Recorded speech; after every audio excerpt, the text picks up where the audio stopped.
ওং নম শ্রীমদ্ভগবদ্গীতায় নম। চতুর্থ অধ্যায় জ্ঞানযোগ।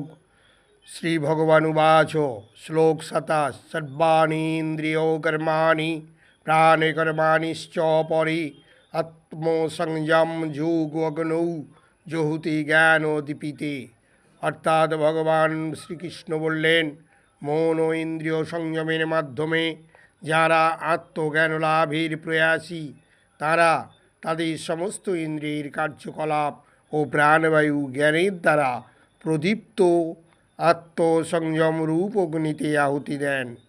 শ্লোক ২৮ দ্রব্যযজ্ঞা তপোযজ্ঞা যোগযজ্ঞা তথা পরে শ্রদ্ধায় জ্ঞান যজ্ঞাশ্চ যতয় সংসিতব্রতা।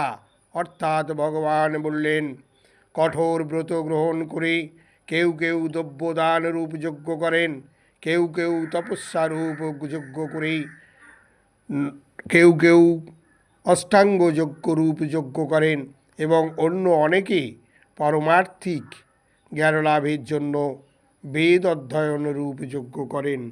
ওম ভূর্ভুবস্সুঃ তৎসবিতুর্বরেণ্যং